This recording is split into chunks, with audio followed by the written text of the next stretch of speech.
We have another diligent space to do this morning. Looks pretty interesting. Says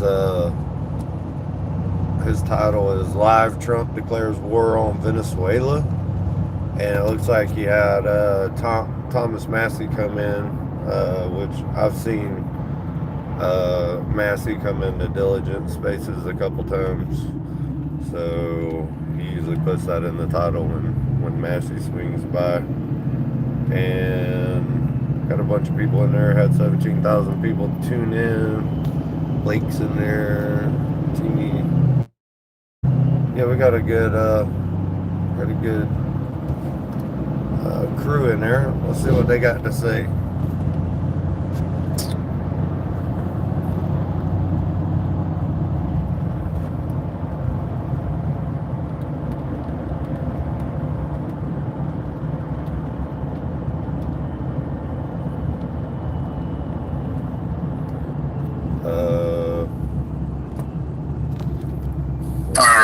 Welcome everybody. Happy Wednesday. Hope it is a happy Wednesday for you. Do me a favor, bottom right corner, please repost the space. Spaces are kind of broken. The way that we grow them is by going down to the comments section and hitting the repost button.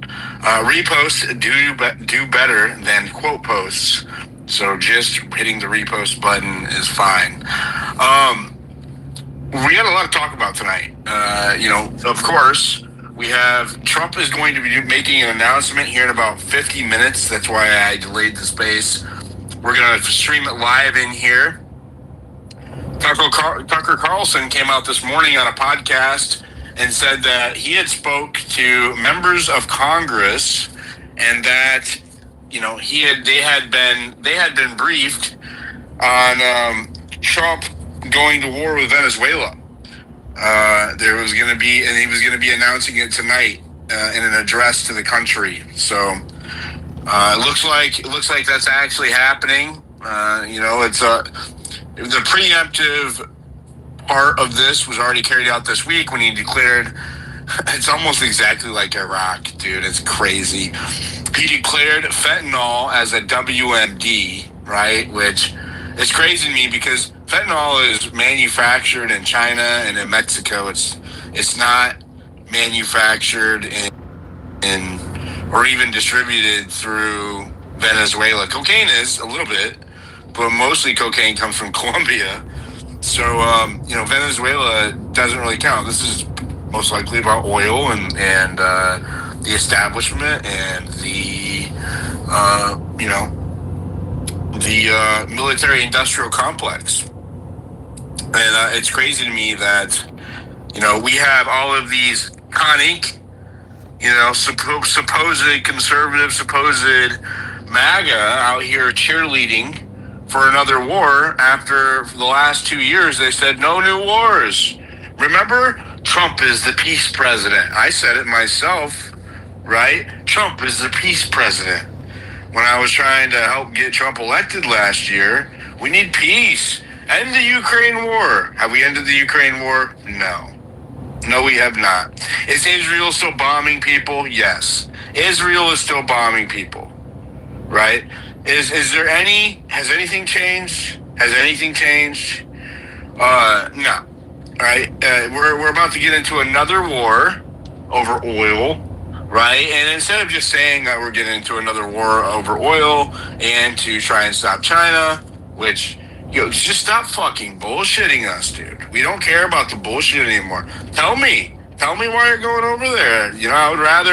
I'm sure the American people would feel better about not being gaslit or lied to by our government when this shit happens. At least the soldiers who signed up to serve or who are going to sign up to serve know what they're going for, right? Stop fucking lying to us. So we have that. Dan Bongino announced his resign. He's resigning. He announced it today. He's quitting the FBI in January, which is, they go on break and stuff for Christmas and all that. So he's pretty much done, right? And I think that's interesting because there was some shakeup in July about Epstein and there was some leaks that he had freaked out. Do me a favor, guys. Hit the like button and subscribe. Help get the channel out. Thank you. And then he kind of like towed the line after that. He spent years and years hyping up Epstein. Don't ever stop talking about it. Epstein didn't kill himself. Yada yada. Sorry, I didn't even have the live chat on. What's up? Good morning, everybody. I didn't even say hey before I asked something from you. Yada yada.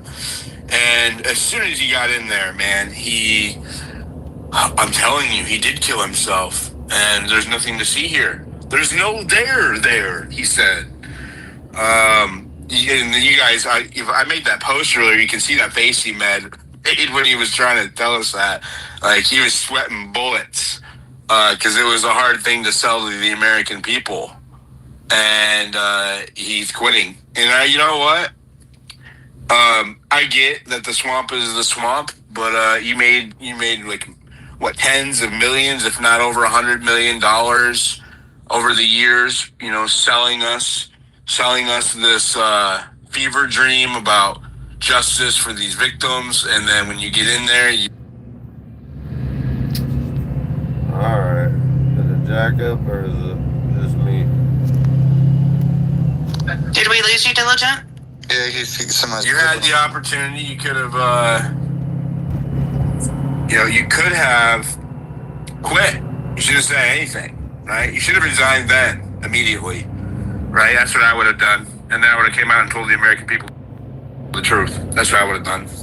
But that's not what you did. So I hope that he doesn't come back to this massive podcasting platform, but I have a feeling that he's going to.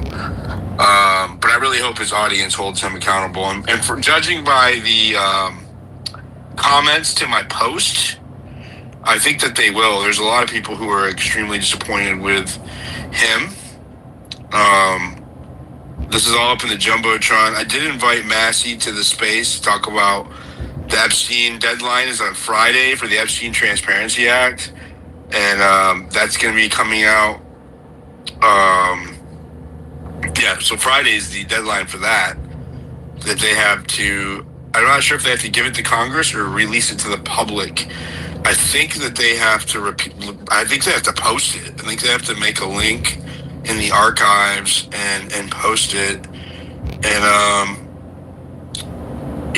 and then that's through force of law. People can be arrested, although, right, like that's like the government arresting itself. We actually need a functioning Justice Department for that to actually hold any water. But all of these posts are up in the Jumbotron if you guys want to go take a look. And then we'll get into it. But bottom right corner, repost the space. Thank you so much. Noxie, what do you think? There's a lot going on. I hope we don't go to war with Venezuela, but it looks like we're not going to get that option once again. The American people are not being heard, and the big donors, the military-industrial complex, everybody else is being heard except for us. Dan Bongino, I'm trying to give him the benefit of the doubt. I think he's lost all credibility right now, and I think that if he wants to save face at all, he better come out and start spilling some beans. And I still don't know if I would even trust him at that point. He carried on the narrative and the lie, and once you break your trust with me, it's hard to get back.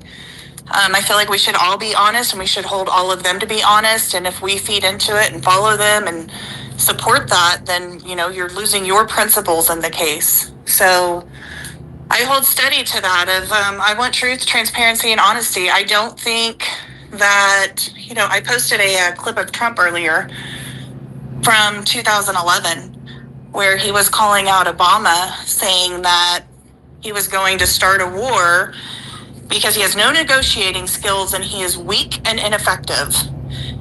And if we were to use those words today, they would apply very much so to Venezuela. And I feel like the man that we fought for, the man that I supported for so long, the man that I was at J6 for, he's not the same man anymore. The things that he said back then are not currently Good morning, Gary. Congratulations for being the first one in the live chat this morning. I can't believe it. Usually people are freaking blowing up the live chat by now. What's going on, live chat? Y'all still sleeping this morning? The things that he is saying now, I don't recognize him. This does not feel like America first. Think about if we do go to war with Venezuela, how much money are we going to be spending on that?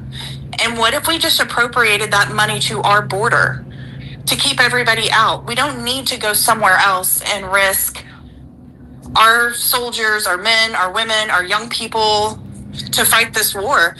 If you close the border, the drugs aren't getting in and we are safe. And then how does this even work with it being labeled as a weapon of mass destruction now? We literally have our big pharma companies in America that are producing fentanyl, prescribing fentanyl. So what are you going to do about that? If this is now being labeled as such, or if somebody gets their hands on it, somebody on drugs, are they now going to be charged with having a weapon of mass destruction in their hands? Which I don't have a problem with. I think there should be fear. I think that we do have a problem with drugs. But from what I've seen, I watched a video, I think it was 60 Minutes, where they did an expose on the CIA in Venezuela from years ago and how the CIA was actually running drugs through Venezuela on behalf of Colombia. And some of this makes me kind of wonder, why are we not shutting it down with Venezuela, or with Colombia? Why are we putting all of this on Venezuela now? And is it just the fact that maybe they're not wanting to run those drugs for the CIA anymore because Maduro's pissed? And so I do think that our intelligence agencies have a big part in the drugs in America. I think that some of them, that has been proven that they have let some in and they use it to make their black money. And we've seen it with the poppy farms in Afghanistan that they were controlling. And amazingly, it's way too convenient. I don't buy the narrative. And I think that if we're going to be spending that money, then put it on our borders, keep our borders closed, don't let it in, and then we fight our fight on American soil. If we're under attack, if somebody's at our border, then by all means, let our men and women defend our border. That's what they want to do. They don't want to fight in another war for the military industrial complex and lose their lives for nothing. I know so many soldiers. My brother did 3 tours over in Iraq and Afghanistan, or actually Kuwait. And this isn't what they're seeing now, and what so many of them have woken up to. This isn't what they watched their friends die for. This isn't what they killed people for by what they were told and what we're finding out now. And I feel like they've played this script so many times. The American people have seen this movie before. We can't fall for it. We have to stand our ground and be like, this isn't okay. You were the president of No New Wars. Hold him accountable. Yeah, we need MAGA and GOP and Republicans to grow a backbone and demand that we have no new wars, and we need it right now. And also, we're not going to stop covering Epstein or the Charlie Kirk. They just announced that fucking Mike Johnson, dude. Speaker Mike, no Johnson. They're going to be taking the day off tomorrow. That way they can have, they're going to start their Christmas vacation early, starting tomorrow. And the Epstein files are being released on Friday. So, which is exactly what they did before they went on break in August. It just goes to show you that, they lack any fucking integrity. These people do not work for us. They barely work at all, right? They have 150 days off a year. It's insane. And so, we don't have taxation without representation, motherfuckers. Yeah. Bottom right corner, repost a space. Let's go to Terry. I saw your comment, Terry. Go ahead. Yeah, I appreciate. It's a big day for many reasons. But number one, and I didn't know this, but Venezuela has the largest known oil reserves on the planet. Now, it's oil that's, I guess, kind of dirty and needs more processing, so it's more expensive. But to give you an idea, the data I saw said Venezuela has 303 billion barrels of oil. Saudi has 276 billion.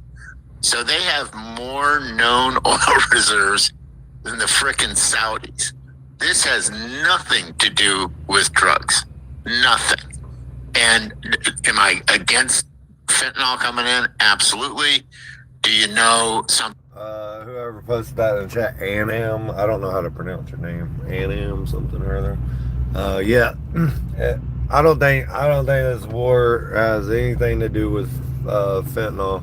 If it was fentanyl, we'd be going to war with Mexico. I actually condone a war with Mexico.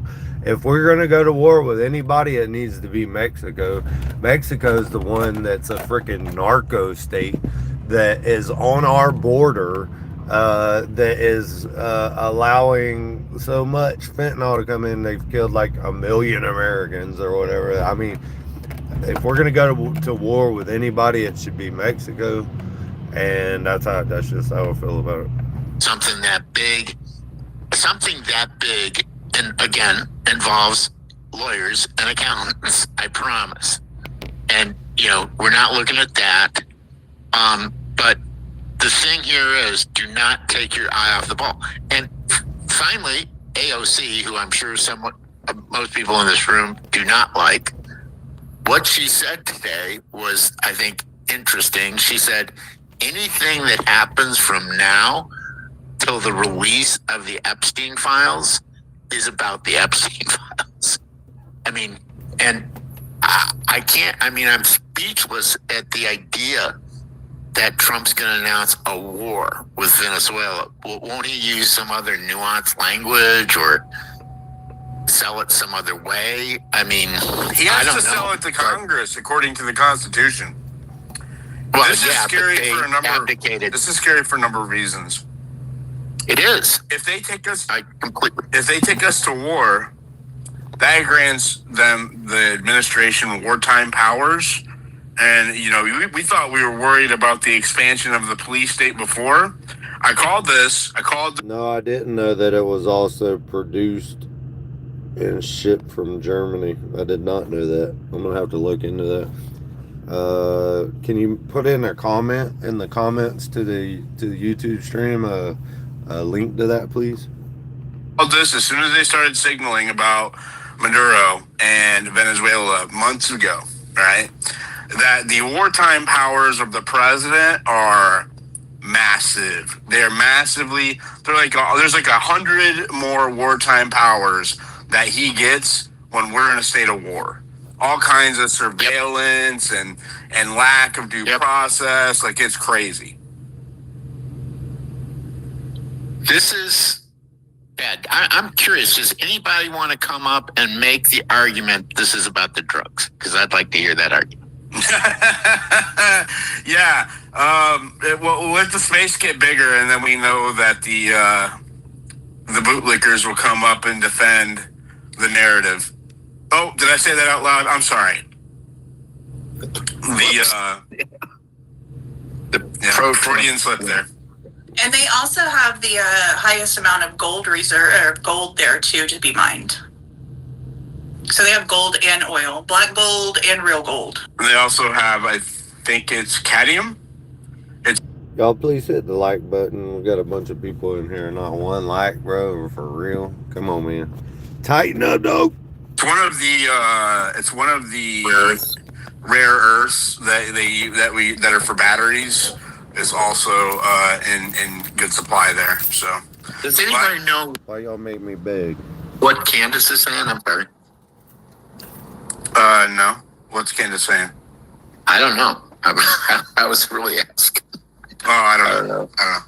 All right, let's go to Amity. Go ahead. Thanks, Diligent. I just want to comment on Venezuela. So I have been anti-war throughout my entire life.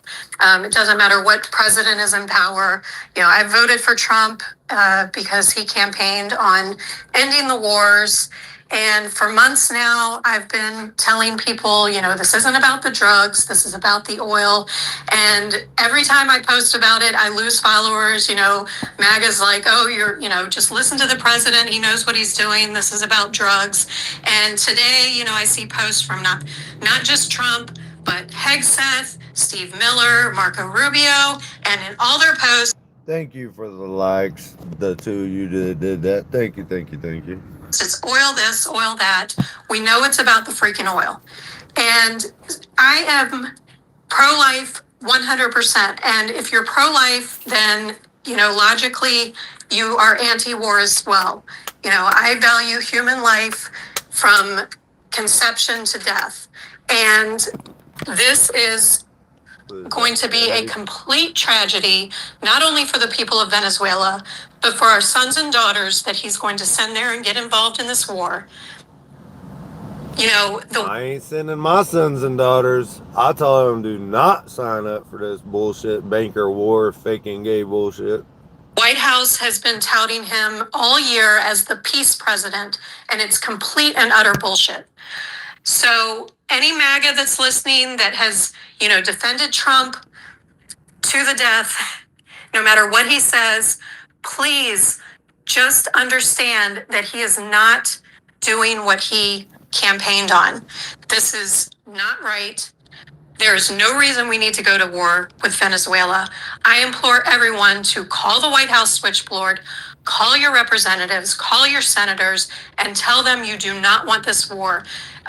Congress just voted down the War Powers Resolution, and so it's pretty much a done deal. They're going to let Trump have his power, and we're going to go to war. And it's going to be nothing but devastation in terms of human life and our resources. And we can't afford it. We can't afford either one. I think for the sake of the listeners, I'm going to have Grok tell us what that resolution is. Grok, do the Spaces intro, and then I want you to explain the wartime or the War Powers Resolution that was just in Congress and what that means for this potential.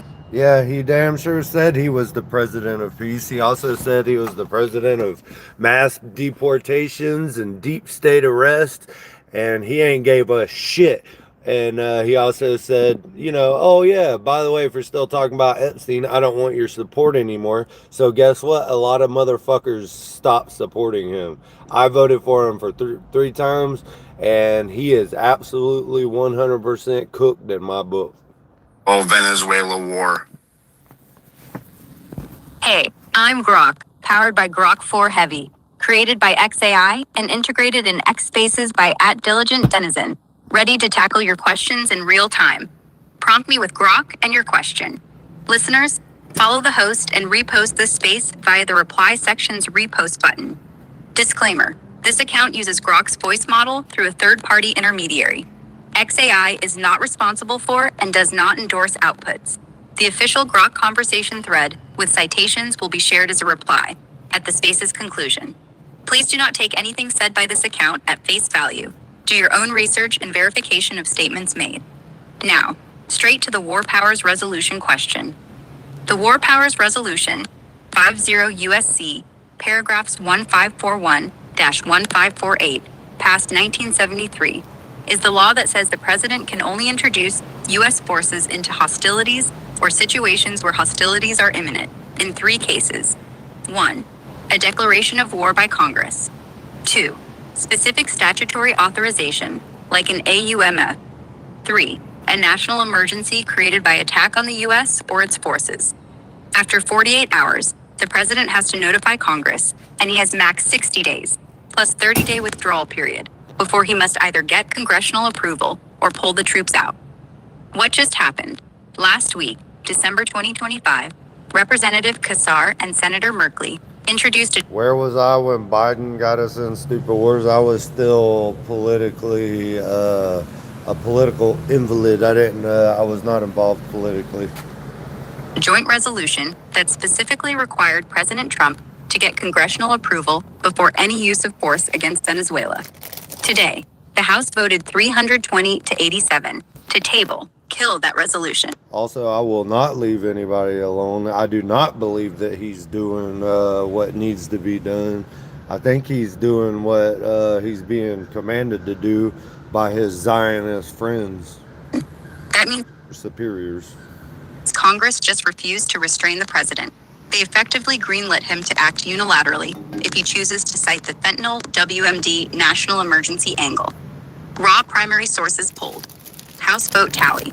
HSAS clerkhouse.gov votes 20. Grok, how much fentanyl does Venezuela either manufacture or traffic into the United States?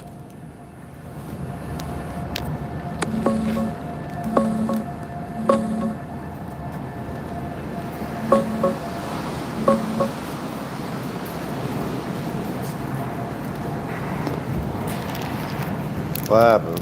Did we lose it? In the context of the Tren de Aragua gang and migrant smuggling, human trafficking. Zero mentions in the entire fentanyl production or trafficking sections. Primary sources for U.S. fentanyl. 100% Mexico-based cartels, Sinaloa and CJNG, using precursors from China. No South American production or transit route listed for fentanyl. Quantitative. Over 9,000 kilograms seized at the Mexico border in 2024. 22 kilograms from Canada. Zero attributed to Venezuela or Caribbean, South American routes for fentanyl. State Department, 2025, International Narcotics Control Strategy. Report verbatim, quote, "The Department of State has identified Mexico as the only significant source of illicit fentanyl and fentanyl analogs significantly affecting the United States during the preceding calendar year. Venezuela section talks cocaine transit and general precursors. No fentanyl production. No How fentanyl much- trafficking. How much of the cocaine that comes into the USA comes through Venezuela or from Venezuela? And how many overdose deaths compared to fentanyl do they cause? Pulling the raw, latest primaries right now. DEA, CBP, UNODC, CDC, all 2025 reports, verbatim. 1. Cocaine routing through from Venezuela. DEA 2025 National Drug Threat Assessment, plus CBP seizure data. Approximately 38 to 42% of all cocaine entering the United States transits Venezuela. Mostly maritime, go-fast boats and container ships out of Puerto Cabello, La Guaira, toward Puerto Rico, Dominican Republic, or direct to Europe, then re-exported. That's approximately 260 to 290 metric tons per year of the total approximately 650 to 700 metric tons that reach the U.S. market. The rest is mostly Colombia direct, Central America, Colombia Mexico. ships more CDC. direct than Venezuela does of cocaine? Yes.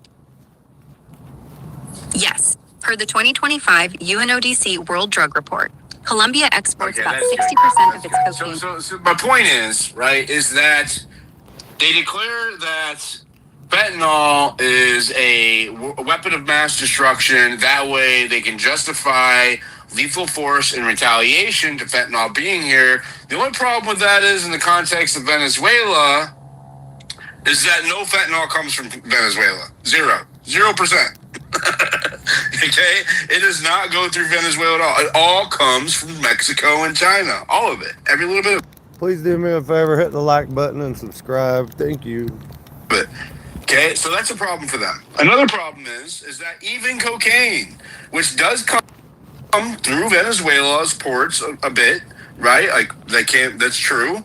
But even cocaine, Colombia is the #1 manufacturer and distribution center of cocaine in the United States, again, as well as Mexico, right? So you have no case here. It's going to be amazing to hear him. Dude, I'm so tired of the lies. Like, I've been watching them propagandize the U.S. public. Narco-terrorists. Dude, like, get a new script, right? Just get a new script. It's crazy. It's crazy. Let's go to Noah. Go ahead. Thanks for having me on again, guys. Great spaces. Just want to throw out some bullet point facts out there. We know people like Marco Rubio has been clamoring for regime change in Venezuela for basically his entire tenure in the government. We also know that, natural resources besides the oil is not only going to us, but mostly going to a certain Middle Eastern country with no natural resources whatsoever that we definitely do not have an alliance with. And we also know that we are locked hand in hand with this Middle Eastern country when it comes to our AI race. It's an energy race. It's an energy race, and it's an AI race of East versus West. Okay, another strategical goal of this is to cut off the East from any available energy supply that we could easily get our hands on, because we have two fundamentally different approaches to this AI, where it seems like China, which is already an oppressive communist state, is using it to improve their infrastructure in the immediate time. I mean, you can just see the TikTok videos of what it looks like in China's cities, and it's absolutely amazing. And it looks like our country is going to use AI to clamp down on our freedoms and turn us into that oppressive, totalitarian communist nation. So it's about the... Hey, here's a quick question. If we're in this supposed AI race with China, why are we bringing in 600,000 of them as Chinese people, as students, and giving them... We're literally training our enemy? How much sense does that make to y'all, chat? Tell me, chat, do you think that makes sense?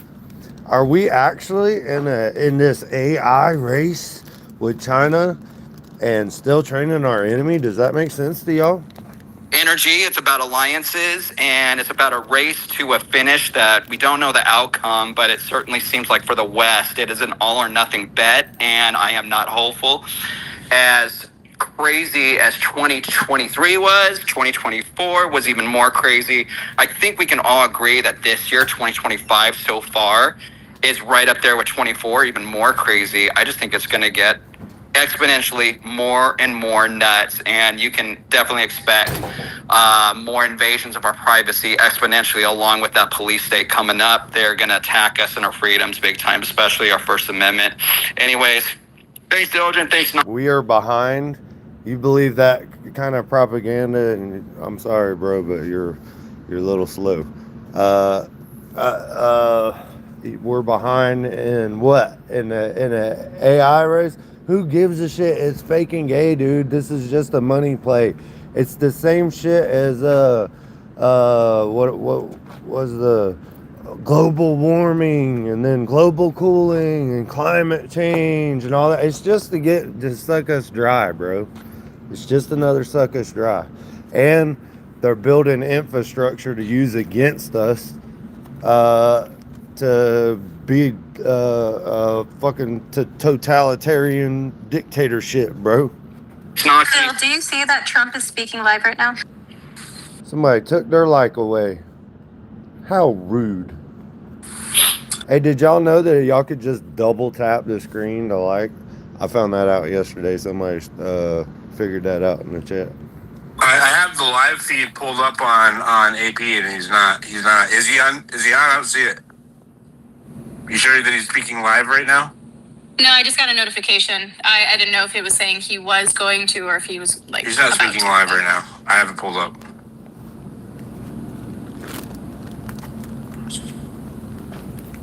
$9 p.m.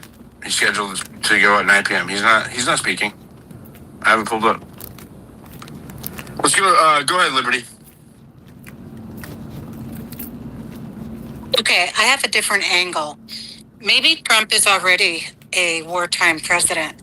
What did Trump say on the news just a couple days ago about the 2020 election? And he said, we're going to be seeing a lot about that in the next couple of months. Don't forget about the foreign interference in our elections aspect of things and what happened. When's the first time you heard about foreign interference in our elections as it pertains to Venezuela? This lady sounds like a QAnon believer. Do we have any QAnons in the chat? 2018 is when he signed that. I forget what the number is. Okay, wait, let me back up. We know, the reason I bring this up is because I heard Sidney Powell talking about it, and she said that Venezuela is where all the rigging of our elections started because we were assisting Venezuela, CIA was, in rigging their elections. Okay. So Sydney's, in her case, before she got bombed out and everybody stopped listening to her, said that Venezuela was actually rigging. They were responsible for the rigging of the 2020 election. So Venezuela, which is like a third world country, Smartmatic machines. Venezuela, which is like an external third world country, like this doesn't have the same Russia vibes. No, it's different. No. It's different this time. No, because you have to follow this back to 2018. When did they start telling you that the election was stolen? Was it last year? No, was it a long time ago. It was so even they told before you 2020. that the 2020 election was stolen a long time ago. When did Trump start telling you that the 2020 election was stolen by Venezuela? I didn't say he said it was stolen by Venezuela. We were actively stealing elections in Venezuela. Okay, let me try one more time. Okay. Okay. When did they start telling you? When did you start hearing about Venezuela stealing the 2020 election? Was it before 2025? Okay. Oh, okay. Okay, I see what you're saying now. No, I just started 2025. No. It was 2025. Okay, was it around the same time you heard that they were terrorists? Nope. It was before that. It was before that? How long before that? A month? Oh, gosh, it's been a long time. A long time. The Dominion machine? It was 6 weeks. All right. Do you see what I'm getting at here? Yeah, I do. What am I getting at? Well, first of all, I think the whole drug thing is a smokescreen. And I think we proved it with Grok just a minute ago. There is no fentanyl coming in. That's not the real reason. Long live Israel, Musk, and Trump.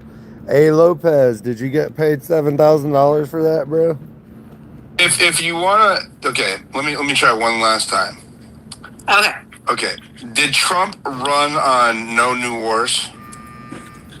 Yes, he did. Did Trump run on ending wars? Yes, he did.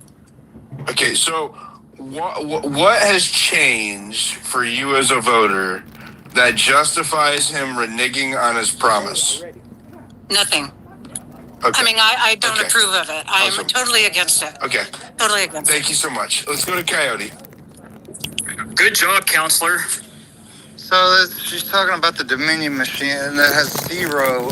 They debunked that. That's kind of crazy because I just looked that up and they really debunked it. The Venezuela had anything to do with it? I mean, dude, this is the thing I don't understand with people. If a third world like gas station in the jungle can rig our national elections, we have a fucking problem. Okay, and it's not Venezuela. They got so much better intelligence and machine. That's why, like, Trinity, I never heard of them. And now it makes sense they were starting to gas us up with this Tren de Agua, whatever that shit is. But the thing is, dude, it's like, I did a deep dive on that DEA and the EU, how the fentanyl gets here. And they're not even anywhere close. The top five is, Yeah, we've already established that. But it like goes to Bangladesh. India's number 3. But the thing is, it's bullshit, bro.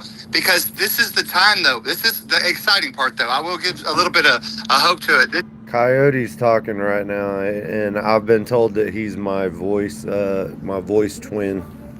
This is where we see who is really patriot. We're at that point, America.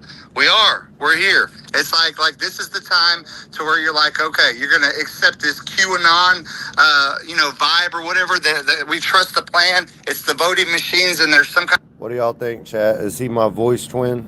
Kind of greater deal happening, or that we have some fucked up shit going on with our government. It's just crazy, dude. That people like they like. The cognitive dissonance is wild to me. We gotta push them, bro. They're un-American. Honestly, these people are un-American. Labeling people is not gonna help your cause, right? When you label people, right, as un-American or whatever, right? You're not going to win over people to like help you win the cause. But right? what are they? They're misinformed. They're tribal. They're ideological. They're ideologues. There's a lot of things that they are. What about the new media? There's a lot of things that they are, right? But when you label people, it's because you want to shut down conversation. You no longer, you're discrediting them. You're discrediting them from the conversation. I think that's a bad approach. I think it's more important, right, that you point out. I ain't gonna lie, I'm pretty bad about that. The facts, and then people like, because once you like highlight the truth and you point out the facts that's irrefutable, right, then they have to take a position that's like, okay, yes, this is true, yes, this is true, but I don't care. Well, good. I'm glad that you said you really don't care that we're going to war in a way for something that doesn't benefit us at all. It just benefits the rich and the fucking the military industrial complex and their stockholders within the government, and the 1%. I'm glad that you totally understand, but I think that two things could be right at the same time. That's a great, but I'm saying to a degree, you got to fight fire with fire, but not everybody's designed to fight fire with fire. You have to be a certain kind of samurai to do that. Not one of y'all answered me in the chat if that dude's my voice twin, man. Chat ain't even with me this morning. Where y'all at? Or whatever, but you get what I'm saying. Like, it works well how it works or whatever. But are you implying that I'm not a fighter? I don't got it in me. No. You're a fighter, bro. You we have different kind of styles or whatever. Your shit works very, very effective, and it's needed to not change. I'm probably more like the samurai. I don't know. I don't want to cast aspersion. I'm like that. Yeah, I'm the Beverly Hills Samurai, the Chris Farley one, but he still kicked ass in the movie. But honestly, it's that's ninja. That's a ninja. I'm a ninja. I'm a ninja. But yeah, man, America does need to kind of voice these things, bro. We are spending so much money on foreign. Everything's geopolitical. There's nothing back home. There's no news back home. It's all overseas somewhere, and this is crazy. This is what we feared when we were little. Daffy Duck got my back. So you're saying we're almost identical. All right. Hey, real quick, this is Diligent Denison space. Let me show you his profile right here. Diligent Denison put on this space last night. He's a really good investigative journalist. Y'all should go on X and follow him. That's where he's at most of the time. He's supposed to be starting a YouTube soon. So I won't be streaming the spaces anymore when he does that, but I really appreciate y'all being here, and check him out. The shit we heard about with they got this, all these rich people are this Luciferian, terrible, rich elite, powerful. They don't care about nothing. Yes, it's true. This is where we're at, people. It's it's not just Trump. That's what the people got to get over. It's not. It's been going like this for years and decades, and it's been, look at when was the CIA created? All this shit was created like in the same time or whatever. Come on, reel it back in. You're all over the place. It's fucking crazy, bro. This Venezuela, like that lady. There's a lot of people that think like that. All right. Thank you so much, Coyote. Thank you so much, Maine. Get the balls, America. Maine, why is your president taking us to war illegally? Well, a couple of things. So I don't expect us to hear the word Venezuela out of his mouth in this speech tonight, at all. I think you're going to hear the classic Trump stump. I think he's going to take a lot of credit for a lot of shit. He's going to talk about the economy and gaslight on the economy. But what I also think is going to happen is that this speech is serving as a distraction from what he's doing in the Caribbean tonight. In the last few hours, we've mobilized 10 to 12 F-22 Raptors out of Langley Air Force Base in Virginia with a KC-135 mid-air refueler that's heading towards the Caribbean. He announced a blockade, which is not really a blockade, but it's kind of a blockade. There's legal stuff there, but we'll just call it a blockade just so the president feels better about himself. So that's how I see this, right? You're going to hear the rah-rah. We inherited a really bad economy. Things are great. Things aren't great. And then we'll see in one of my group chats, we're having a side bet about how long it's going to take the president to go off script. Intelligent country boy twang. I like that. Yeah, I can get on board with that.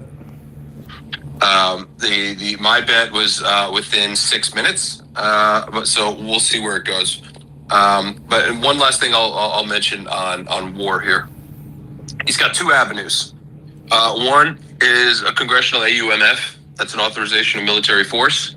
Congress is leaving tomorrow. That's the House. They're out. They're leaving a day early.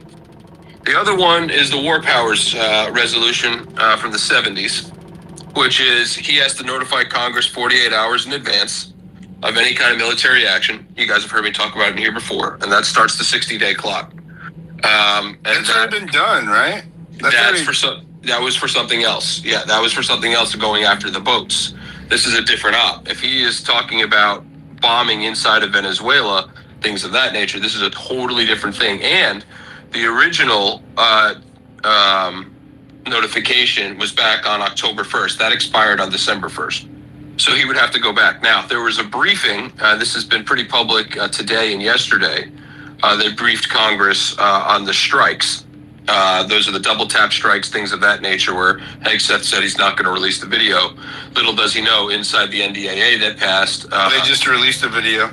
Yeah, they have to release the video or he doesn't get money to go travel. So it's possible that they had another meeting with the Gang of Eight. That's the leaders of the House and the Senate, and then the chair and ranking members of both the House and Senate Permanent Select Committee on Intelligence. That's the Gang of Eight. They could have notified them in the last 48 hours by statute. Those would be the two avenues. Now, that doesn't mean that this president and this executive branch will just ignore the law. It's not like they haven't done that before. But those would be the two legal avenues to start bombing Venezuela. My personal opinion, like I always say, ain't nothing gonna happen. Ain't nothing gonna happen. I really doubt it. I really, really doubt it. I could see him. AOC swears that this is all about the Epstein files. It's possible. I find it interesting that Dan Bongino resigns after the FBI botches another investigation on the eve of the Epstein files release. Dan Bongino, who has had me blocked for, 10 years, he has the opportunity of a lifetime to do the funniest thing ever and go WWE heel turn on his first show. And it'll be, I heard Brian say it in another space earlier before I came in here, for the first time in my life, I'm going to say the following words. I am going to tune in to a Dan Bongino podcast, his first one back in January, and see where that goes. Man, what are their is this multiple, like a geopolitical thing, this whole Venezuela thing, or is it just like America, would you say? Like this? Well, there's a lot of ramifications here. So I heard you guys who were chatting with Grok before I came up about fentanyl. This has nothing to do about drugs. Literally zero. Nothing.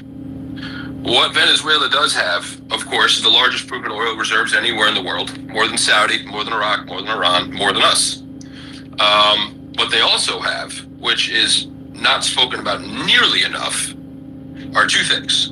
One, they have more gold in Venezuela than every single gold mine in Africa combined. Number two. Number three that they have is a massive freshwater resource. Now, if you've been paying attention to the news when it comes to AI data centers, my friends over at More Perfect Union released some numbers. The AI data centers in America used more water than the entire bottled water industry in America did in 2025. Think about that for a second.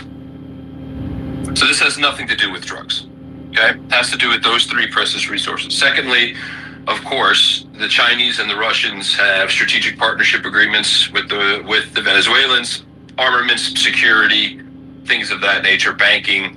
That's all part of this as well. There's a massive conspiracy theory that the Russians have been stashing illegal weapons in Venezuela for some time. That is patently not true, but it's a fun scare tactic for folks. Is that what your comrades in the West tell you? There's a lot of crazy stuff. But that would be it. Those are the things that are on my radar here, right? So you think that why front run it like this.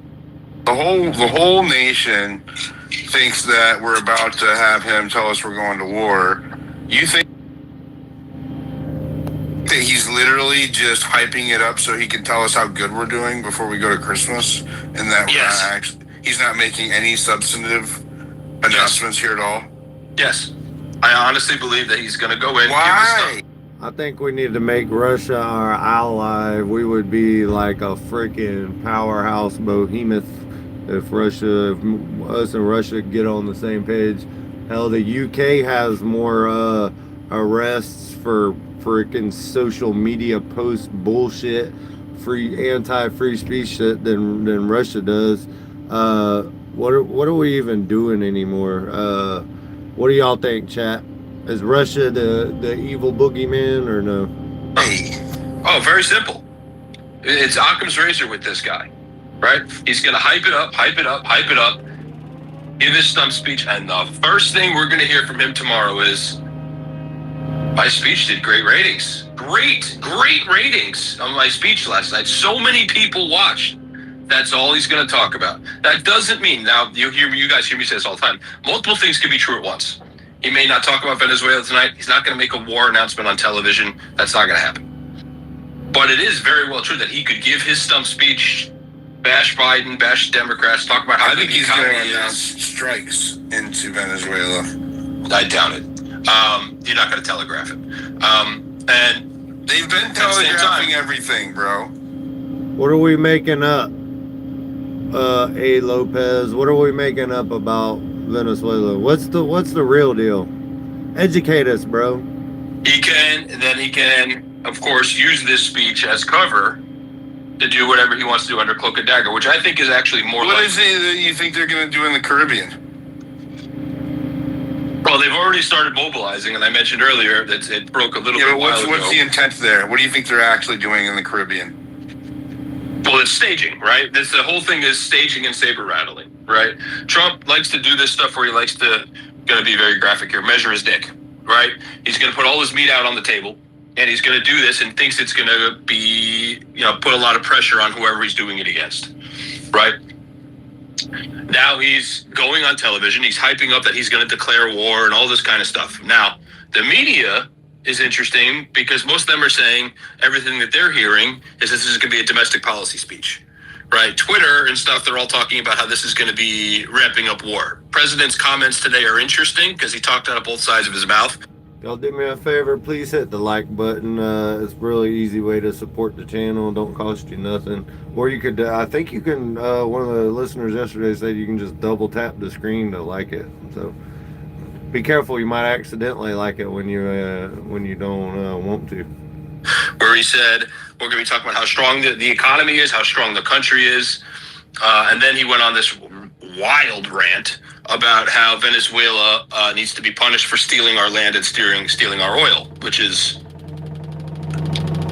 like beyond insane. I think where he got that from is from Miller or somebody telling him about after. And Miller's been posting about it all day. Yeah, so really what that's about, really just to be nerdy for a second, Venezuela nationalized their oil industry a few decades ago.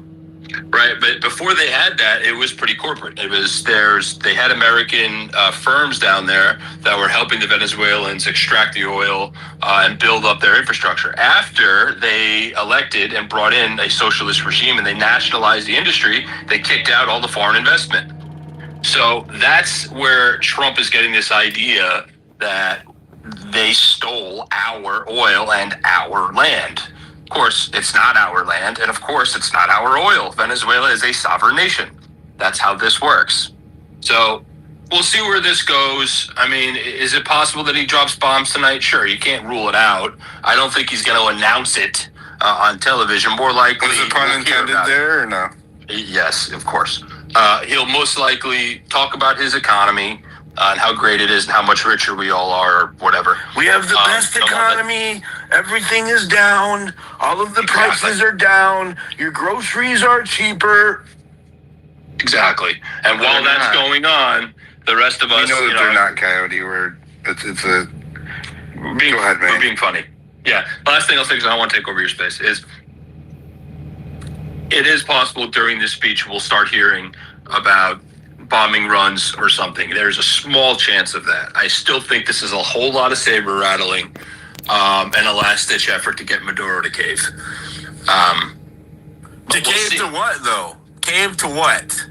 Exactly. That's the thing, right? They've already offered Maduro safe passage. Maduro's offered him oil contracts. They've offered all of this kind of stuff.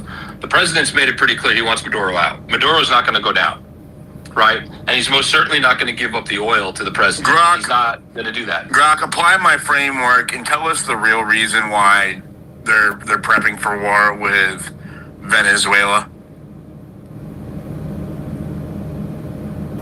Applying the Rule 1 framework. Only verified primaries, no spin, no secondaries. Here's what the raw documents actually say is driving this. As of 08:55 p.m. EST, December 17th, 2025. 1. Energy dominance, the real prize. Venezuela still holds 303.2 billion barrels proven crude. OPEC Annual Statistical Bulletin 2025. Table 3.1. Largest on Earth. Bigger than Saudi Arabia. Plus 2.4 trillion cubic feet natural gas, the Orinoco heavy oil belt, and the world's 8th largest freshwater reservoir, Amazonas State Aquifer, USGS 2025. AI data center water use already hit 1.7 billion gallons a day in the U.S. alone. DOE 2025 report. Venezuela's freshwater is strategic for future hyperscale buildout. 2. Critical minerals locked in Venezuela. World's largest undeveloped lithium deposit, Archipelago Belt, 21 plus million tons LCE equivalent. USGS Mineral Commodity Summaries 2025. Largest certified coltan reserves, Cerro Impacto, 2024 Venezuelan Geological Survey. Massive gold, 10,000 plus tons in ground, Central Bank of Venezuela 2025 Reserve Audit. 3. Geopolitical lockout of China and Russia. China has $62 billion outstanding loans to Venezuela secured against future oil. 2025 Chinese Ministry of Commerce data. 2. Rosneft Persebitov have prepaid contracts for 420k BPD through 2030. Removing Maduro is canceling those contracts, rerouting the oil, gas, minerals west. 4. Wartime powers without Congress. December 15th, 2025, Executive Order 14,167. Already declared fentanyl supply chain a national emergency under IEEPA.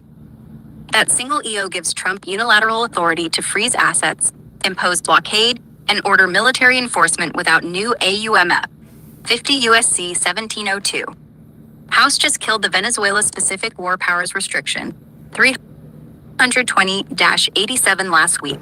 HJ Res 1866, December 11th, 2025. 5. Zero fentanyl justification. Sorry for the freaking AI commentary. I hate when he does this shit. In the actual data.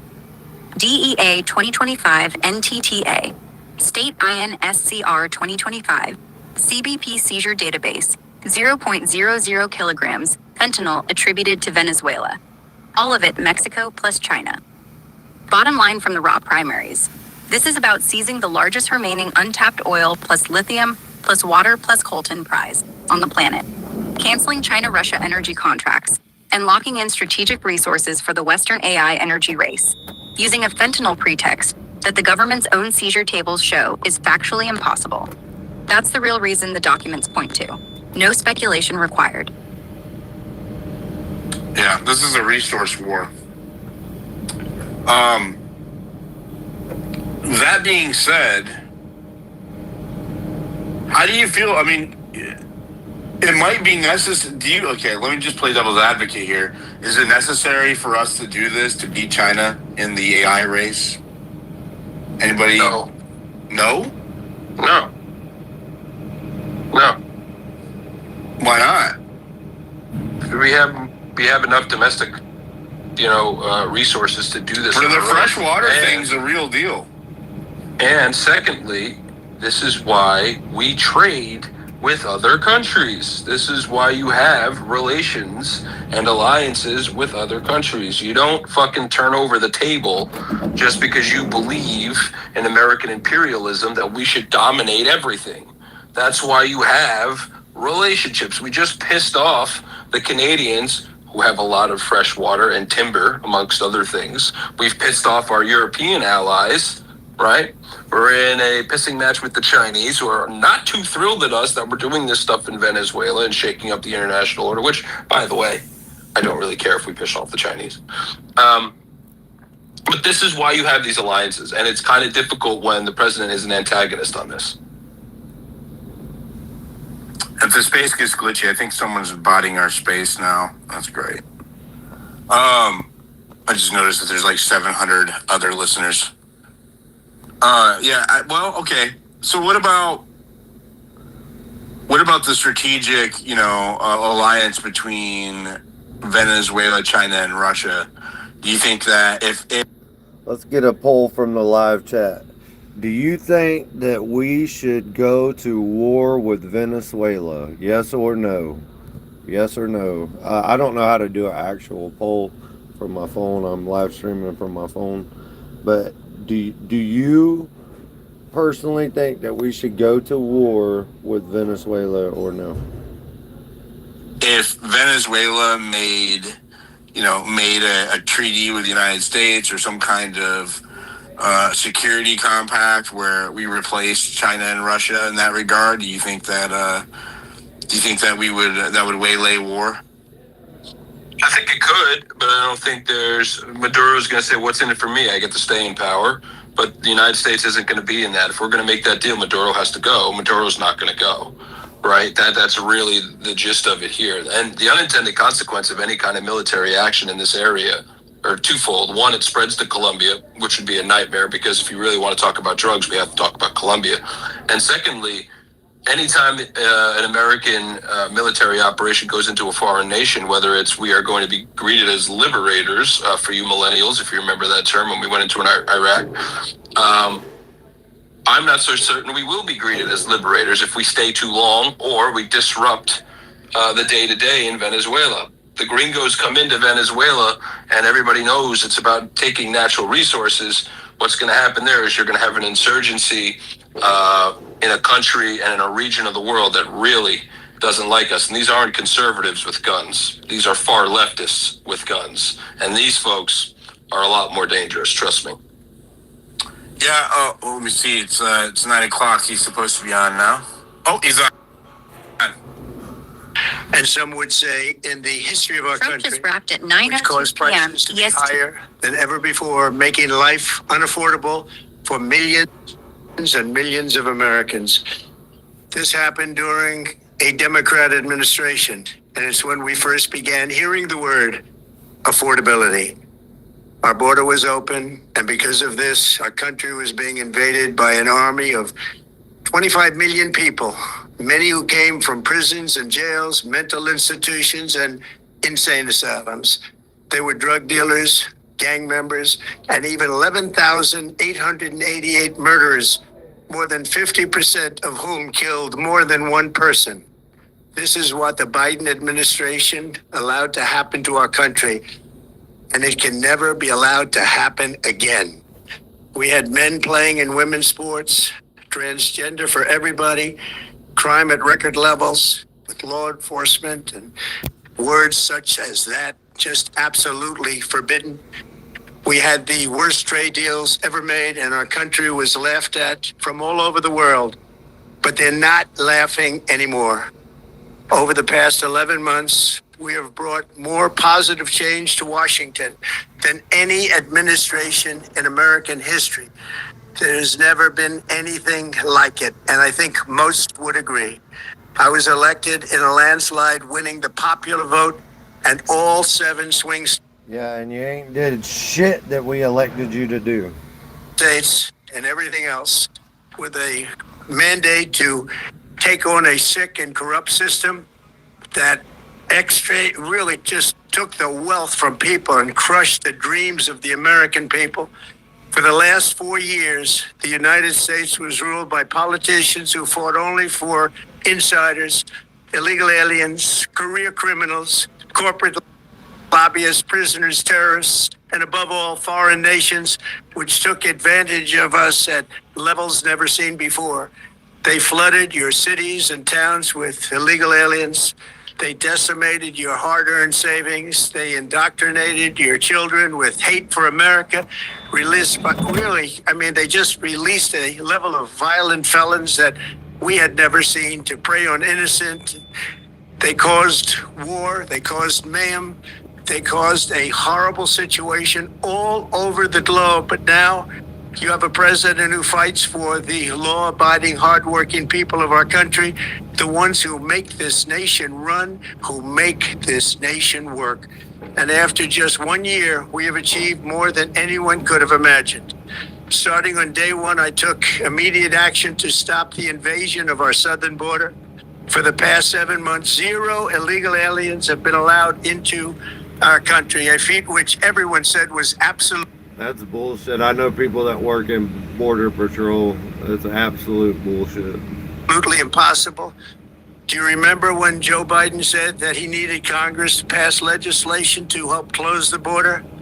He was always blaming Congress and everyone else. As it turned out, we didn't need legislation. We just needed a new president. We inherited the worst border anywhere in the world, and we quickly turned it into the strongest border in the history of our country. In other words, in a few short months, we went from worst to best. We're deporting criminals, restoring safety to our most dangerous cities. Just take a look at Washington, D.C. It's at levels of safety that we've never seen before. And they decimated the bloodthirsty foreign drug cartels. We did that all by ourselves with our people, and we're so proud of it because they were poisoning and destroying our population. Drugs brought in by ocean and by sea are now down 94%. We have broken the grip of sinister woke radicals in our schools, and control over those schools is back now in the hands of our great and loving states where education belongs. After rebuilding the United States military in my first term, and with the addition we are adding right now, we have the most powerful military anywhere in the world, and it's not even close.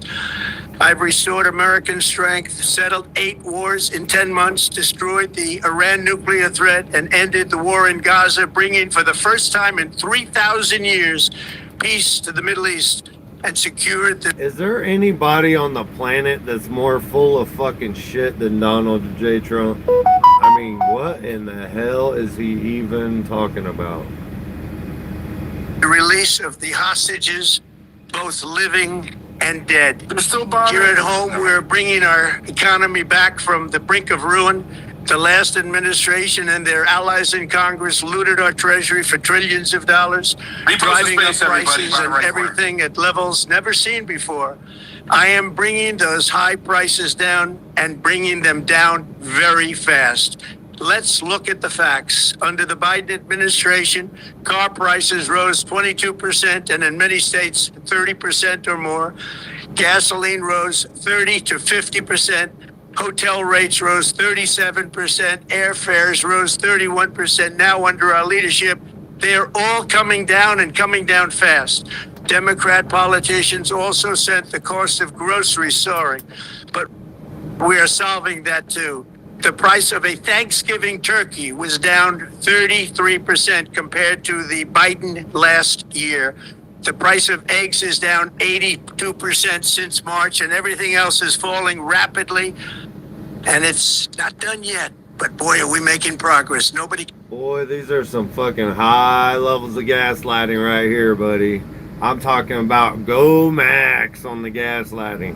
Can believe what's going on. Here are just some of the efforts that we have underway. You will see in your wallets and bank accounts in the new year. After years of record-setting falling incomes, our policies are boosting take-home pay at a historic pace. Under Biden, real wages plummeted by $3,000. Under Trump, the typical factory worker has seen a wage increase of $1,300. For construction workers, it's $1,800. For miners, we're bringing back clean, beautiful coal, is $3,300. And for the first time in years... Yeah, Naughty alien USA, lies, lies, lies. Everything's great, okay? Just don't believe your lying eyes and your lying wallet there. Wages are rising much faster than inflation. Remember that rate, the wages, just look at it. Wages are going up much faster than inflation. How big is that?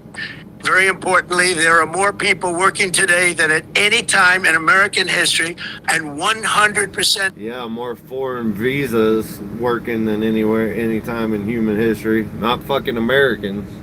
Of all jobs created since I took office have been in the private sector. Think of that. 100% of all jobs have been in the private sector rather than government, which is the only way to make a country powerful and great. This historic trend will continue. Already, I've secured a record-breaking $18 trillion of investment into the United States, which means jobs, wage increases, growth, factory openings, and far greater national security. Much of this success has been accomplished by tariffs. My favorite word, tariffs, which for many decades have been used successfully by other countries against us, but not anymore. Companies know that if they build in America, there are no tariffs. And that's why they're coming home to the USA in record numbers. They're building factories and plants at levels we haven't seen. AI, automobiles, we're doing what nobody thought was even possible, not even remotely possible. There's never, frankly, been anything like it. 1 year ago, our country was dead. We were absolutely dead. Our country was ready to fail, totally fail. Now, we're the hottest country anywhere in the world. And that's said by every single leader that I've spoken to over the last 5 months. Next year, you will also see the results of the largest tax cuts in American history that were really accomplished through our great. Trust the plan, everybody. The results are coming. Don't believe your lying eyes and your bank account dwindling. Big, beautiful bill, perhaps the most sweeping legislation ever passed in Congress. We wrapped 12 different bills up into one beautiful bill. That includes no tax on tips, no tax on overtime, and no tax on Social Security for our great seniors. Under these cuts, many families will be saving between $11,000 and $20,000 a year. And next spring is projected to be the largest tax refund season of all time. Because of tariffs, along with the just passed One Big Beautiful Bill, tonight I am also proud to announce that more than 1,450,000, think of this, 1,450,000 military service members will receive a special, we call Warrior Dividend before Christmas, a Warrior Dividend in honor of our nation's founding in 1776. We are sending every soldier $1,776. Think of that. And the checks are already on the way. Nobody understood that one until about... Checks in the mail. You're gonna get $5,000 from Terrace, and then we'll give you another $2,000 for this. And yeah, it's in the way, man. It's on the way. Checks in the mail. Don't worry about it. I got it covered. 30 minutes ago, we made a lot more money than anybody thought because of tariffs, and the bill helped us along. Nobody deserves it more than our military, and I say congratulations to everybody. And by the way, we now have record enlistment in our military, and last year we had among the worst recruitment numbers in our military's history. What a difference a year makes. In addition, I'm doing what no politician of either party has ever done, standing up to the special interest to dramatically reduce the price of prescription drugs. I negotiated directly with the drug companies in foreign nations, which were taking advantage of our country for many decades, to slash prices on drugs and pharmaceuticals by as much as 400, 500, and even 600%. How do you slash prices on something 600%, Trump? Is that mathematically possible, Trump? In other words, your drug costs will be plummeting downward And I used the threat of tariffs to get foreign countries who would never have done it to pay the cost of this. Hey chat, let's see how smart you guys are. What is the highest amount percentage wise that you can decrease the price of? What's the highest percentage that you could possibly decrease price on? Giant dollar reduction. They stopped ripping us off, and it began as of 4 days ago. There has never been anything like this in the history of our country. Drugs have only gone up, but now they'll be going down by numbers never conceived possible. It's called most favored nation, and no president has ever had the courage or ability to get this done until now. The first of these unprecedented price reductions will be available starting in January through a new website, TrumpRx.gov. And these big price cuts will greatly reduce the cost of health care. I'm also taking on the gigantic health insurance companies that have gotten rich on billions of dollars of money that should go directly to the people. The money should go to the people, that's you, so they can buy their own health insurance, which will give far better benefits at much lower costs. It will be far better health insurance. The current Unaffordable Care Act was created to make insurance companies rich. It was bad health care at much too high a cost, and you see that now in the steep increase in premiums being demanded by the Democrats, and they are demanding those increases, and it's their fault. It is not the Republicans' fault. It's the Democrats' fault. Them dirty Democrats, it's always their fault. Let me tell you about it. It's the Unaffordable Care Act, and everybody knew it. Again, I want the money to go directly to the people so you can buy your own health care. You get much better health care at a much lower price. The only losers will be insurance companies that have gotten rich, and the Democrat Party, which is totally controlled by those same insurance companies. They will not be happy, but that's okay with me, because you, the people, are finally going to be getting great health care at a lower cost. Another major focus is the cost of energy. For years, the radical left Democrats exploited the green energy scam as an excuse to funnel many billions of dollars into their own massive slush funds, as their energy restrictions drastically drove up prices, and they drove them up at record levels. Electricity costs surged 30 to 100% under Biden, and the typical family lost $5,000 to $10,000 in higher energy costs. Think of that, $5,000 to $10,000 you lost. On day one, I declared a national energy emergency. Gasoline is now under $2.50 a gallon in much of the country. In some states, it, by the way, just hit $1.99 a gallon. And within the next 12 months, we will have opened 1,600 new electrical generating plants, a record, and it's a record that won't be beaten by practically, I would say, by anybody, or certainly not very soon. Prices on electricity and everything else will fall dramatically. The Democrat inflation disaster, again, the worst in the history of our country, also robbed millions of Americans of home ownership and indeed the American dream. The yearly cost of a typical new mortgage increased by $15,000 under Democrat rule. In 11 months, we've already gotten that annual cost down by $3,000, and it's coming down a lot lower. Wait till you see, the numbers are going to be shocking. And I'll soon announce our next chairman of the Federal Reserve, someone who believes in lower interest rates by a lot, and mortgage payments will be coming down even further. Early the new year, and you will see this, in the new year, I will announce some of the most aggressive housing reform plans in American history. A major factor in driving up housing costs was the colossal border invasion. We have never been invaded. This is the worst thing that, frankly, in my opinion, the worst thing that the Biden administration did to our country is the invasion at the border. The last administration and their allies in Congress brought in millions and millions of migrants and gave them taxpayer-funded housing while your rent and housing costs skyrocketed. Over 60% of growth in the rental market came from foreign migrants. At the same time, illegal aliens stole American jobs and flooded emergency rooms, getting free health care and education paid for by you, the American taxpayer.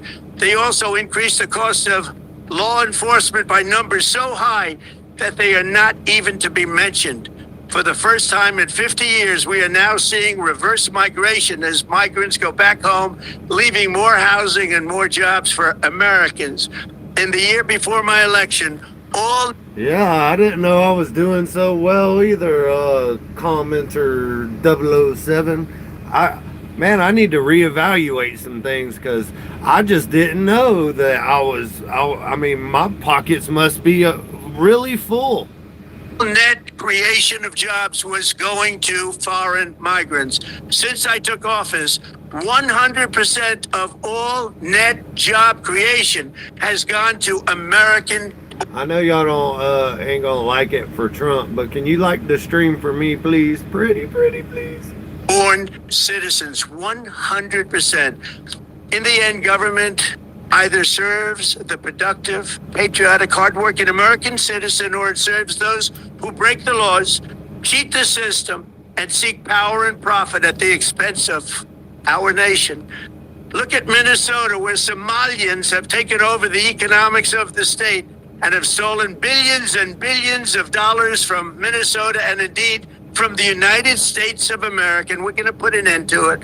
For so long as before my election, the vast majority of good and decent Americans were forced to watch as corrupt politicians plundered the halls of power, exploited our taxpayers, and pillaged every system that makes civilized society function. But not anymore, and you see that every day, not anymore. We're putting America first, and we are making America great again. Very simple. We are making America great again. Tonight, after 11 months, our border is secure. Inflation has stopped. Wages are up. Prices are down. Our nation is strong. America is respected. And our country is back, stronger than ever before. We're poised for an economic boom, the likes of which the world has never seen. Soon we will host the World Cup and the Olympics, both of which I got. But most importantly, we will celebrate the 250th anniversary of the Declaration of Independence. There could be no more fitting tribute to this epic milestone than to complete the comeback of America that began just 1 year ago. When the world looks at us next year, let them see a nation that is loyal to its citizens, faithful to its workers, confident to its identity, certain to its destiny, and the envy of the entire globe. We are respected again like we have never been respected before. To each and every one of you, have a Merry Christmas and a Happy New Year.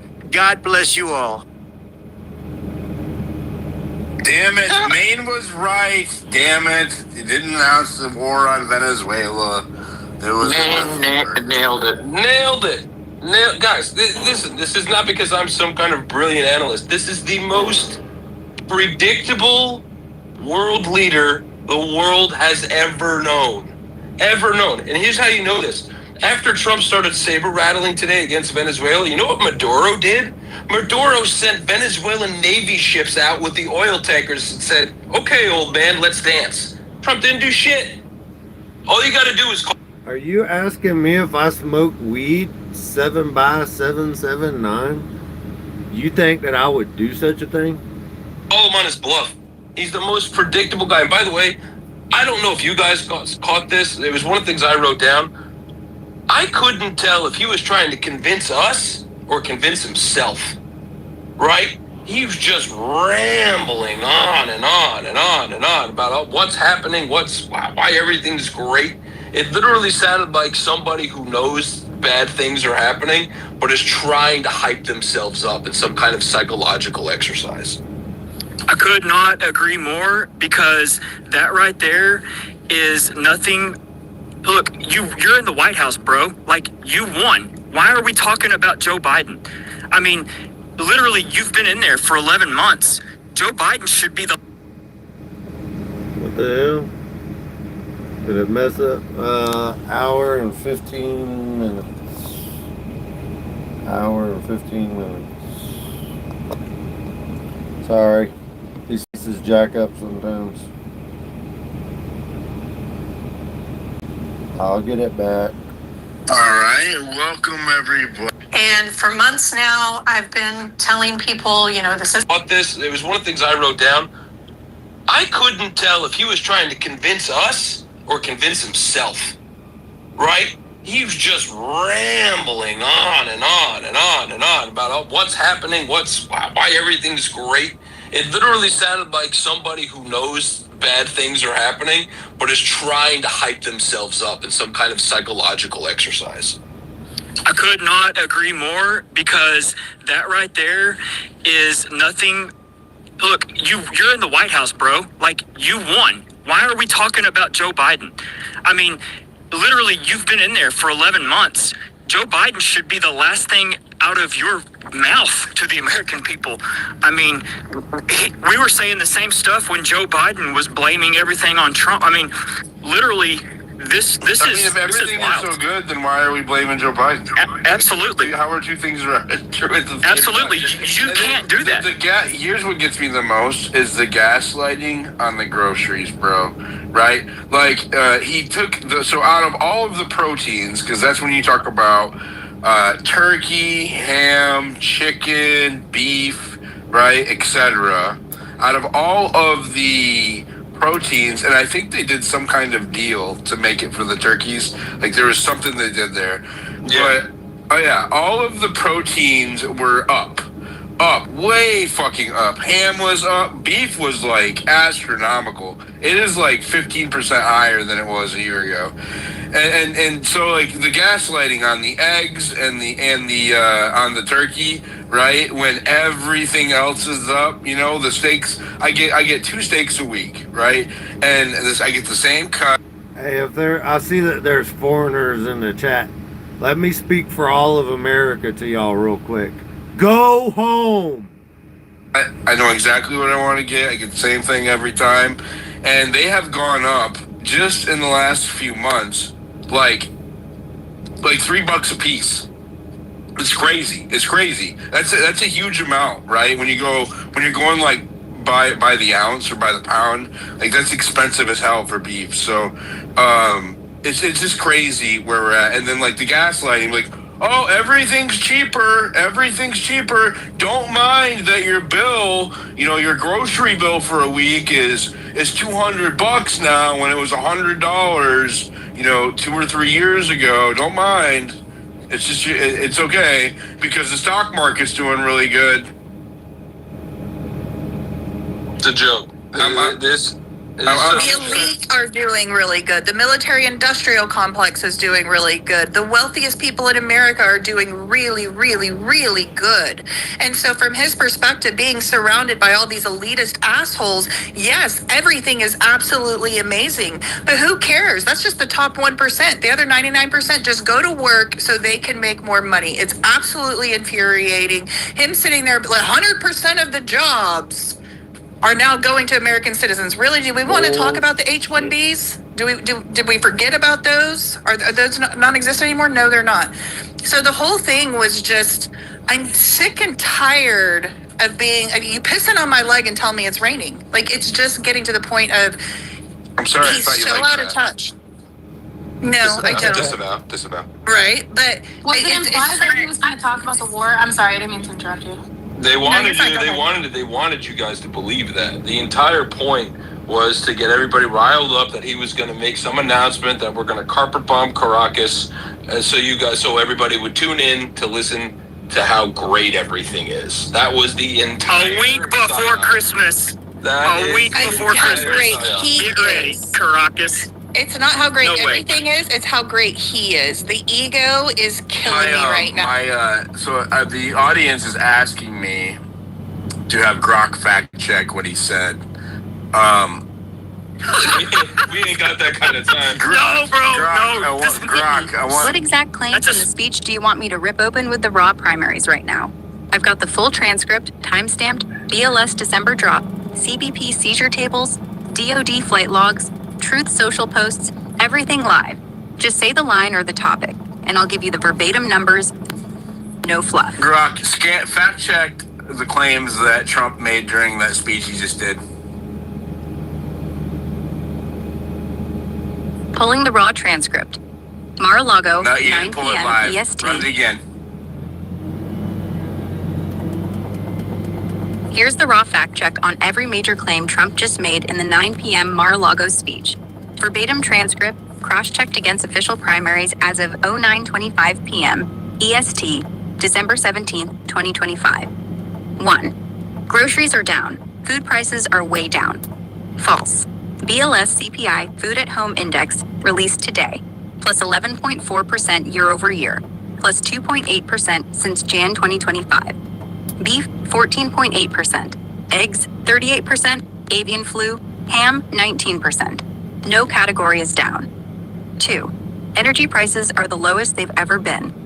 False. EIA weekly average, December 15, 2025. Regular gasoline national average, $3.67 a gallon versus $2.19 Jan 2021. Crude oil, $84 a barrel versus $48 Jan 2021. 3. We've created more jobs than any administration in history. False. Misleading. Total non-farm payrolls plus 6.8 million since Jan 2025. BLS. Biden added 15.8 million in his term. Trump's first term added 6.7 million pre-COVID. Not even close to record. 4. Those are all government jobs, by the way. 100% of the new jobs are going to American citizens. False. BLS November 2025. Foreign-born employment rose 1.1 million year over year, while native-born fell 1.4 million. H-1B approvals for FY 2025 already hit 182,000. USCIS data out yesterday. 5. The border is closed. Illegal crossings are at a 25-year low. False. CBP SW border encounters YTD 2025 2.37 million, higher than any full year under Biden except 2024. December encounters running 9K 11,000 per day. 6. Fentanyl deaths are plummeting because of our policies. False. CDC provisional 12-month ending GS 2025 108 killing overdose deaths.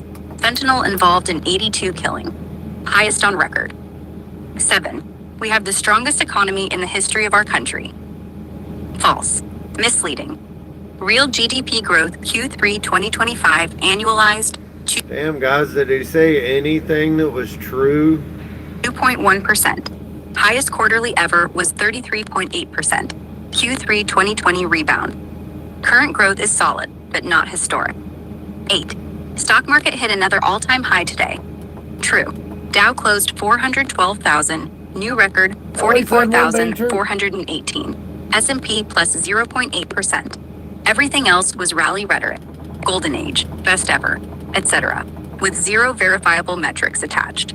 Bottom line from the raw data, almost every specific economic, immigration, drug claim he made tonight is contradicted by the government's own numbers released today.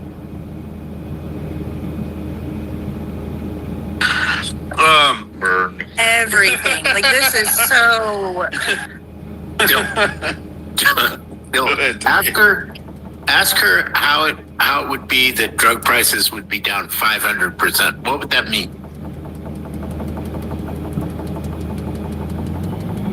If 100% of new jobs really were going only to American citizens, what he claimed tonight, Grok, you just heard him. He said, how is it possible that drug prices are going to be down 500%? He said prescription drug prices are coming down like never before, some by 500%, 600%, even more. Raw primary check, 80 OMJ, prices are negative CMS, December 2025 data.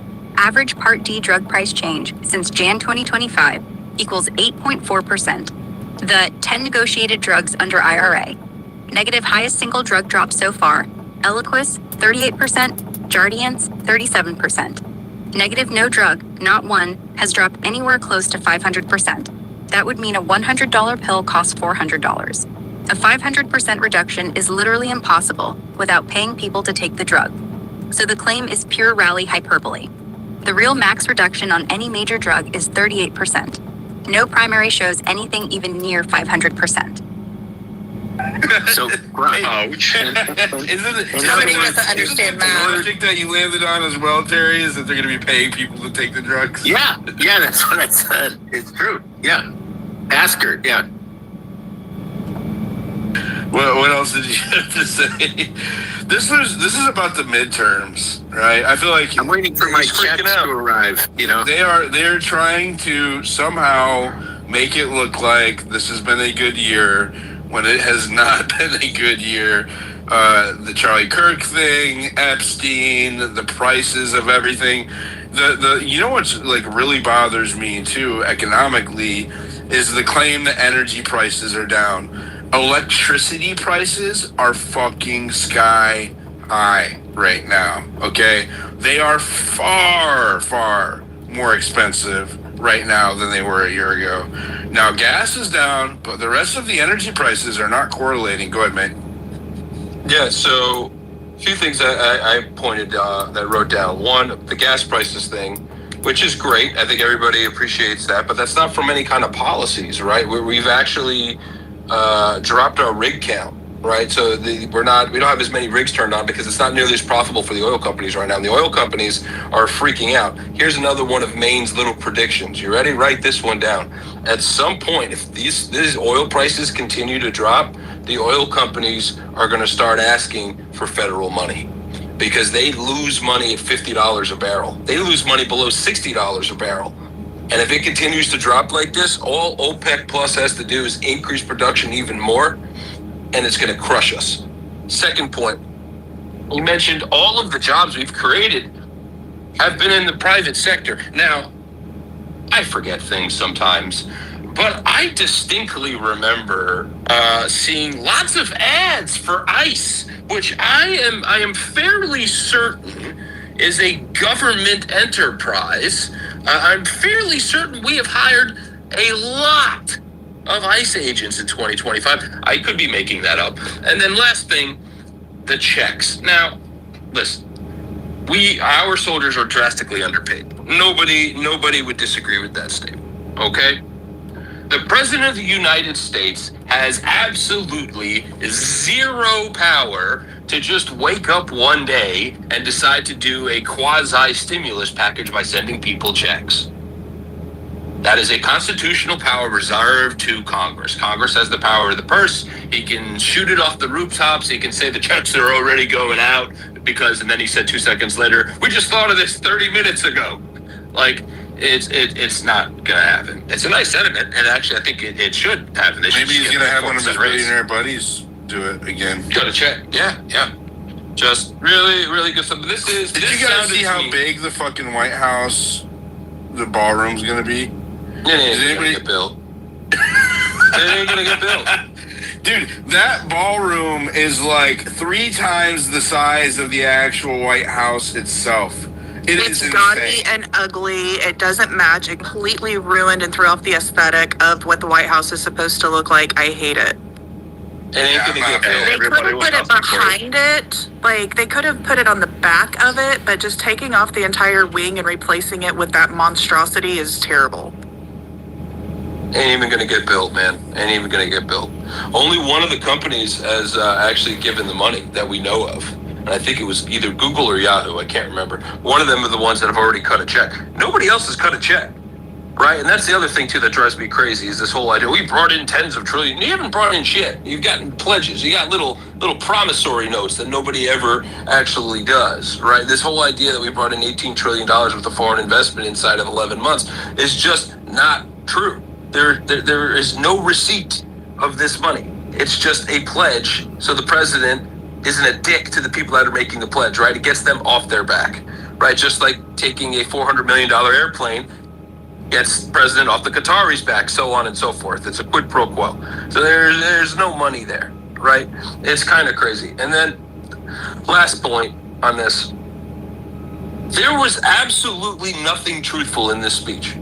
Not one thing. I mean, he did say you did let a lot of people in our country the last 4 years, man. That's true. That's fair. I'll give you that. That's fair. We will say that. That's fair. But anything about his record is not true. Literally not one thing. I will say this, the decorations look nice. Much better. Melania's getting better at the Christmas decorations. I'll give her that. So Grok said there was only one thing that was true as far as his achievements. We lost Noxie. Okay. But some of the things that he said. Listen, I'm going to be really objective here. The mass inflation is both his fault and Biden's fault. Okay, the last piece, one of the last pieces of outgoing legislation that Trump put out, okay, was the most money ever spent. Subsequently followed by the second most money ever spent, which was Joe Biden, right? And so both of those individuals, Biden and Trump respectively, are responsible for the inflation that we are seeing, period. The amount of money that was printed and put into the system is going to take a long time. I don't even know. I really don't think it's I think it's unrecoverable, to be honest with you. And then secondly, and then they did that, they kept spending money on top of it, right? They should never, we should not have been passing any legislation other than very, very basic shit, right? But they did that infrastructure bill, right? Which is bipartisan. This is not that was a Democrat and a Republican bipartisan passed legislation. These fuckers in Congress are the problem. And so it's not just Biden's fault. It's not just Trump's fault. It's all their fault. It's Congress's fault. It's Trump's fault. It's Biden's fault. It's the Democrats and the Republicans. They're all responsible for this financial conundrum that we're in, period. Yeah, the biggest culprit that really got us started on this were their supply shocks during COVID. Right, when the entire global economy was shut down, and then when the entire world just opened up on a dime without giving supply chains a head start on the pent up demand, you have no supply and sky high demand. You're going to have ridiculously high prices. And of course, on top of that, which we didn't mention here, was the corporate greed that comes after that. Once certain companies raise their prices to a point and they don't see any change in consumer behavior, they're not going to lower the prices. They're just not. That's just how that all works, right? So those would be the key points for me.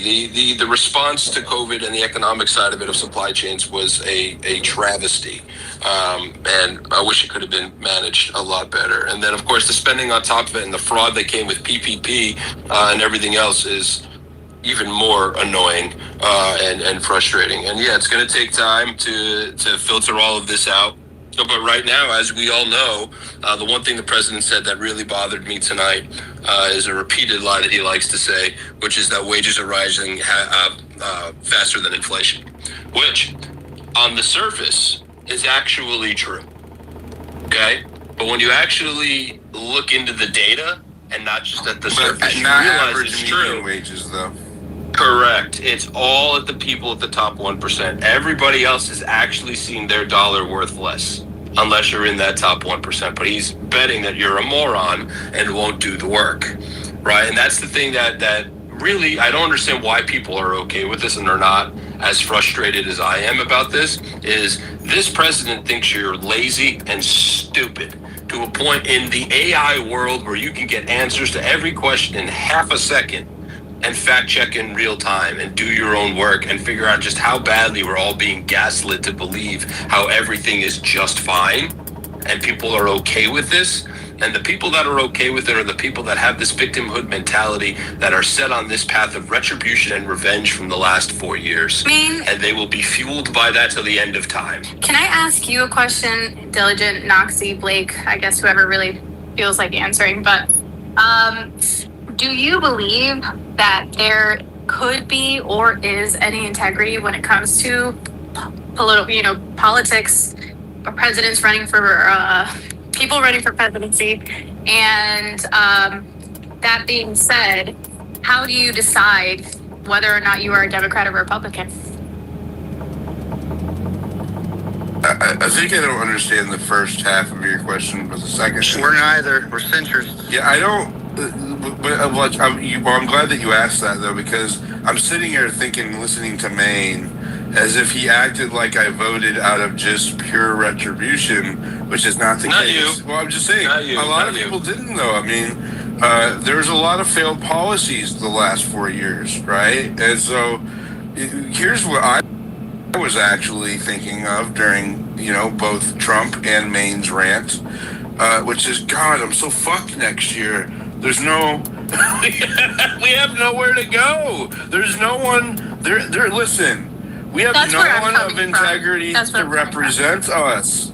I don't, listen, I'm not going to go run out and start advocating for Democrats because I've seen their policies.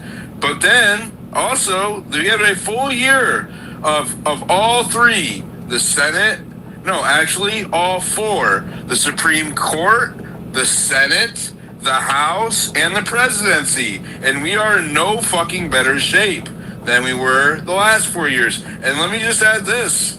There's a lot scarier shit happening now under Trump than there was under Biden. And when I mean scary, I mean like fucking authoritarian measures at the police and level and surveillance and fucking assassinations occurring in public and getting covered up. Like all of this shit, man. There's a lot of crazy shit happening under Trump. I don't know. But we wouldn't be gobbling it up if Biden's administration didn't do what he did. That gave the prerequisite. I disavow the word gobbling. Continue. But that gave the preamble to the authoritarian state. That gave the reason. Like, if it's all connected and part of it, Biden doing what he did, or that administration, I don't think it was Biden at all at this point, but that administration. There's a uniparty in, but my point is, right, is like, the point is that there's a uniparty. We don't have a viable alternative. Like, I don't know what I'm going to do next year. I know that I'm not going to be saying, well, if you're an R or a D, you should vote this way or that way. I'm not going to do that. I don't know. I guess when I asked about the integrity part, it's just that I'm curious to know if any of the people that are here who really seem to know a lot about politics, did you ever at one point believe that like someone like Trump or people running had integrity, or have you always thought that was something that was compromised? I was a believer in Trump. I'll answer that first and then I'll let you answer Maine. I was a firm believer in Trump last year. And most of this year's, the first half of this year, I was 100% on the Trump train, 100% on the Republicans. I thought that we had won the fight to save the country. Wholeheartedly believed it. And that is not what happened. So it wasn't like, I don't know. Man, you can answer that too. Yeah, so a couple of things. I've been a never Trumper for 10 years. And it's for me, it's more about, you talk about integrity as a politician. I don't think Trump has integrity as a man, or as a human, or as a businessman, or as somebody that grew up in Palm Beach, Florida, as just a neighbor. So do you believe that anyone ever running for presidency? So it's a great question. I was going to answer that question secondly, so I want to just talk about Trump first. And the second part to your question is really simple. The system breeds corruption. Right, and I can tell you, I'm an old Obama guy. I got started in Democratic politics in about 2006, 2007. And back in those days, you could have conversations. So we know that he's an absolute moron, even though he says some smart things. With people from the other side, Diligent, I think Noxie and others have heard me tell you, when I was working on legislative stuff in 08, 09, I met with legislative aides of a congressman from West Texas who's no longer in Congress, named Louis Gohmert, who was a far right Texas congressman to the likes you could never imagine. Okay, to the right of many of the people on the far right in Congress now. And I met with his aides because we were talking about Medicaid, because he had a lot of poor people in his district, and we could have those conversations. He ended up backing some amendments for my boss at the time, and working across the aisle on some stuff. So I think the short answer is yes. The problem is once you get to Washington, it's corrupt. It's corrupting. Washington itself is a cesspool for corruption. And it really is with money in politics and campaign contributions and fundraising and lobbying and foreign influence, both through FARA and political action committees and everything else. I think there are people that have good heads on their shoulders, pure hearts, and want to do the right thing and actually help people. But DC corrupts, unfortunately. And it's going to take structural change to the system itself, or people being motivated enough to do something that they thought they'd never do, which is run for office and change it from within. Are you going to be checking off D boxes next year, Maine? Listen, I've said a few things. I said this in a space last week. You find me a Republican that is willing to, A, have an economic populist message and battle plan. 2, is willing to buck and challenge the President of the United States and the leader of their party on a variety of issues. And 3, speak truth to power. I'll give him a look. Right? What about Thomas Massie? Well, Thomas Massie, I can't vote for Thomas Massie unless he's running for president. So in 2026, my choices are pretty limited. One of my closest friends in the world is running for Senate in Maine, and he's going to have my vote in my primary because I will never vote for Susan Collins because she's a swamp creature that's been up there for 26 years and has done absolutely nothing. My Congress race is interesting because I actually don't have a Democratic candidate at the moment because my congressman is not running for re-election. And a governor, former governor, Paul LePage, is running in this seat. I was asked to consider running for the seat, which absolutely not. Maybe later, but definitely not now in this environment. But again, and I will never vote for Paul LePage. He's a terrible person. Paul LePage, by the way, if you want to have some fun, Google Paul LePage sometime. He went on television here when he was running for governor and said all the black people from New York come to Maine and get all the white girls pregnant, which is quite a statement. Quite a statement. So yeah, not a big fan of Paul LePage either. But again, you find me a Republican that's like that, I'd be interested. I have a lot of things I disagree with Massie. We can talk about those things again, but that's not the space for it. But find me a modern Republican that has economic populist message, and I'm all ears. Let's go to some hands. Let's go to Timmy and then Coyote. Hey guys, is it cool if I ask Grok a question on Venezuela?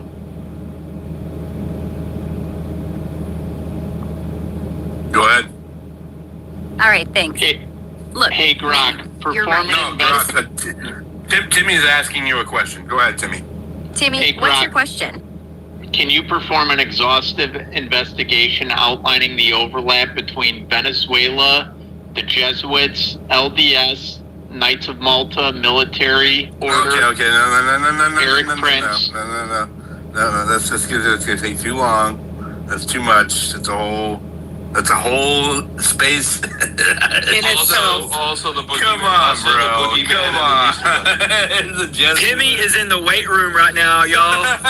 Bro. Well, He's lifting for everybody. sorry, I've been doing It is max day. I mean, the dude has loaded the bench up. I've been doing a lot of work looking into that, and also I'm not it's just the Jews type of person. I'm looking at the elites' power structures and money laundering systems. And I know, but it's just too much. I get you. So anyways, there's some significant overlaps between Eric Prince, the Knights of Malta, the general for the Jesuit army, aka the Black Pope, who has long ties to even the Fidel Castro organization, was conveniently sent to Venezuela in 2016. And they also have heavy-duty humanitarian aid going on between those two organizations, and we've seen how our government is leached on to humanitarian aids and NGOs. So just a lot of the stuff that you guys were saying is 100% spot on about the gold, the oil, but also Venezuela is not a member of the BIS either, which I found interesting as well. All right, we're almost 2 hours into this. We're at an hour and 44 minutes. on the space. If you want to go finish watching, go to Diligent Denizens, or finish listening, sorry. At Diligent Denizen on X. You can see it spelled out right there.